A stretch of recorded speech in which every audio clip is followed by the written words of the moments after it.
I didn't overcome an adversity. I'm in the middle of what is the hardest season of my life. I believe this award represents life. Don't let anyone ever steal your magic. Forge those tribulations into something that can bring inspiration, empowerment to other people. And so what I want to do is acknowledge Blake Mallon as our epic Oswald Award winner. Protect Your Power, the epic Oswald Award for 2024. The story of Oswald the Rabbit is something that has been a great inspiration to me over the years. It took hundreds of attempts for Walt Disney to create Oswald the Rabbit, and what followed his genesis would forever change the world. You know, Brian always says that things can change in a flicker. Like everything can change in a flicker. I woke up Tuesday morning, January 7th, had one life, and by Wednesday afternoon, everything had changed. People ask, like, after the fact, they're like, why'd you stay? Because obviously everybody evacuated. And this is just the truth, and it's something I've been battling, processing. Somebody's saying it will help me, but maybe it'll help you. In my mind, in that moment when I sent my wife down the hill and we saw fire coming down and we knew it was going to come that direction, like, it wasn't even a second thought. Like, I didn't say, should I stay? Like, it was, okay, I knew I was going to. It was never a single doubt. Through the entire time, up until fire coming up and over, up until fire coming around, up until the middle of Tuesday night, where literally it was 60, 70, 80 mile an hour winds launching flames off the mountain behind my house, and I can tell you it looked like an apocalyptic meteor shower. Putting out hot spots, like, I can tell you guys there was not a single moment where I thought that I wouldn't save the house. There was not a single moment of doubt. It never crossed my mind. Up until Wednesday morning, where the fire department were there, never doubted. It got all the way to the point where the neighbor's chimney had fallen on the roof, the attic was in fire, there were 4 or 5 firefighters in oxygen tanks and masks in my attic putting out a fire. I saw one of them poking holes in my roof and flames coming down. Things started to smoke. And it wasn't until I heard one tell the other, we gotta start helping him get things out. It wasn't until that moment where I was like, oh shit. Like, this is not gonna end the way that I thought it was gonna end. And I think it was because in business, in my life, in this business, for 26 years, I know one thing to be true. In my business, in my career, if you give everything, it works. It works. And for 26 years, I've separated myself by just that one thing, right? Keep going until it works. And it's always been true. You keep doing it, you keep showing up, you keep getting up, you keep pushing, you give it your all, and it what? Works. So in hindsight, I think I wasn't conscious to that, but I thought, you know what? That's probably the belief I was running in my mind unconsciously is, I'm just going to give it all and it's going to what? Work. Except it didn't. And it was the very last moment.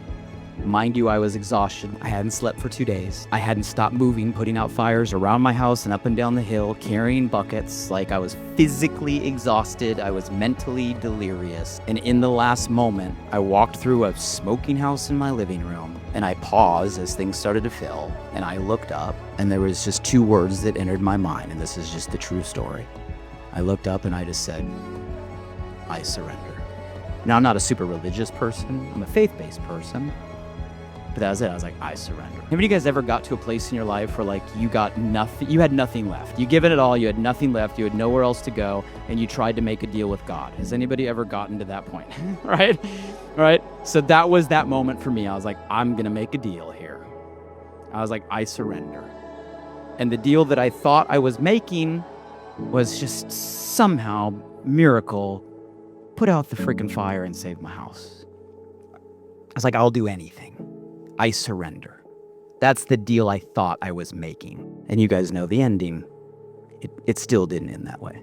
So there's only 2 belief systems or stories I can choose. When you go through a moment like that, there's only 2. I can sit there and I can say, why me? and I can get pissed off, and I can blame, and I can judge, and I can get mad. And you know what? Most of the world is ready to get in line and throw stones and judge and cast, and, the whole world will get behind that attitude, right? But you guys, that's a victim.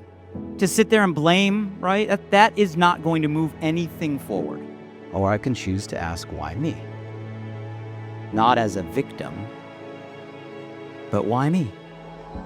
If I gave it all, which I know in my heart I did, there is nothing more I could have done.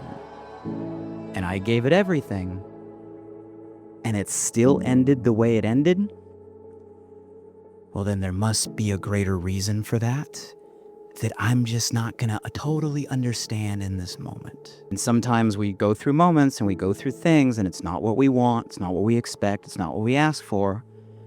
But we have to understand that maybe, just maybe, there's some sort of plan, and that moment's gonna make sense at some time in the future. In severe loss, there's also a bunch of gifts that all of a sudden come delivered and wrapped in ultimate tragedy. And it's just crazy to start to see the gifts. The value for family has always been there. It's deeper than ever. The value for community and real relationships and real people, right?